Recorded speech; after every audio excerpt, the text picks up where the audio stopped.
Love is blind, but the red flags are in 4K. We're one bad text away from crashing out in a probation violation. Welcome to Kinda Unhinged. What's up, guys? Welcome back to my channel. I'm back with another Life After Lockup video, and we are on season 6, episode 13. So we begin this episode with Brooke and JK. And on the last episode, her and JK had a huge fight about her losing her job. So now we open up with her taking a pregnancy test. And I'm like, girl, this is not the time. And she's talking to her moms and her sons. And at one point, her son says, I know where JK is. And she's like, where? And he's like, at his ex's. And I was like, wow, wow. So after her sons leave, she tells her mom that she took 6 pregnancy tests, 4 were positive, 2 were negative.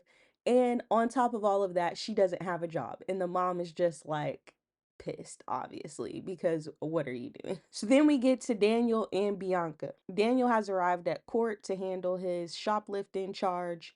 And Bianca gets a phone call, and it's Daniel's PO. And then all of a sudden, I don't know what the PO said. She says, he's not coming back. Cut the cameras. I don't want to record. So, yeah. So then we get Justine and Michael, and they're outside of the meeting that they just had with Jay and his wife, and they're still upset and arguing over the wedding. And she calls him a mama's boy. It's a whole thing. Then he brings up her family. So, yeah, they're just angry. And so then we get to Will and Courtney, and Courtney calls Will, and he is still mad. And he said that she's out here acting like a single person. She hasn't called him for days. He's pretty much over it at this point.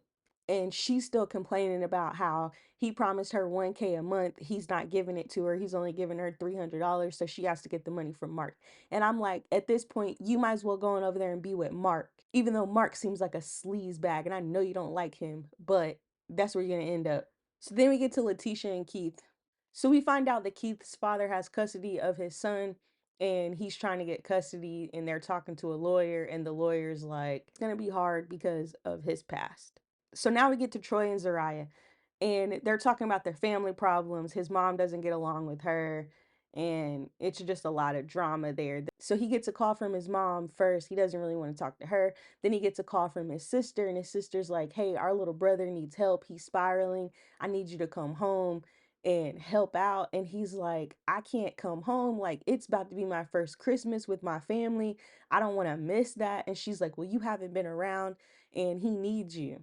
So then we get back to Bianca and Daniel calls Bianca and tells her, I got 80 days of community service and a $50 fine, and I'll be home today. And she said, your PO had to call me and tell me that you were staying in a hotel last night. You didn't even call me. Like, what's going on? Why are you acting like this? And she's upset because she doesn't trust him, and she doesn't know what he was doing in that town. She feels like he could have slipped back into old habits, and she doesn't feel like he's giving her the attention that she wants. And on top of all of that, the PO said that they shouldn't be living together. And I second the PO.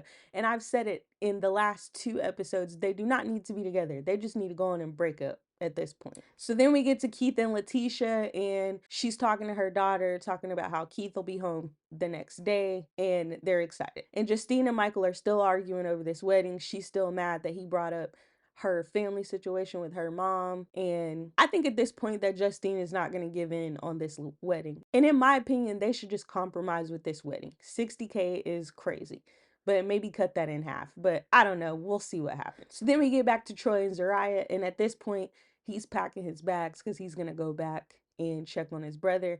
And she's mad because he's not taking her with him, and she doesn't know what he's doing while he's in his hometown. And he's just like, look, I gotta go and check on my brother. Like, you just need to chill. So we catch back up with Letitia and Keith, and she picks him up from the halfway house, and then they go to Waffle House and celebrate with his family. So then we get to Daniel and Bianca, and Daniel is on his way home, but he tells us that he's getting tired of Bianca. She calls him all the time, she smothers him, and he doesn't like the way it makes him feel. Then he gets a phone call, and I'm thinking it's from Bianca. It's his friend, and his friend's like, hey, what are you doing? He's like, I just got back in town. And he's like, hey, we're all at the bar. You should come over here and hang out. And honestly, he should not be at any bar hanging out because you know you might relapse. So he goes to the bar, and he's telling his friends, complaining about Bianca, how she gets on his nerves, how she irritates him. And they were like, she needs to get a hobby. She needs to get a life. I agree. And he also needs to just get rid of her. So I agree with the friends. However, the friends should not have him in a bar. They know his situation. So then we get back to Brooke and JK, and she comes over to his house and she's like, I might be pregnant. And he's like, dang.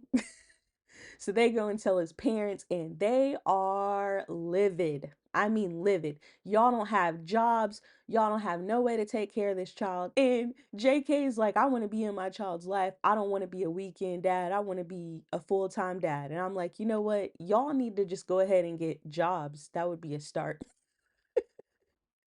Good luck to them. So we end the night off with Courtney and Will. They're arguing on the phone. She says that Will just nags her all the time. She's tired of it. And Will's like, you know what? You don't have to be tired of it no more because you're not a wife and we're breaking up. And he hangs up the phone. And there's Mark sitting there, ready to pick up all the pieces. You don't need him. Just be with me. Mark, she does not want you. She doesn't want you. So that was pretty much it for this episode. You guys let me know how y'all felt about this episode in the comments down below. Thank you so much for watching. If you want more Love After Lockup content, please subscribe. And if you like this video, please hit the like. I'm not going to apologize to her. I'll tell you that right now.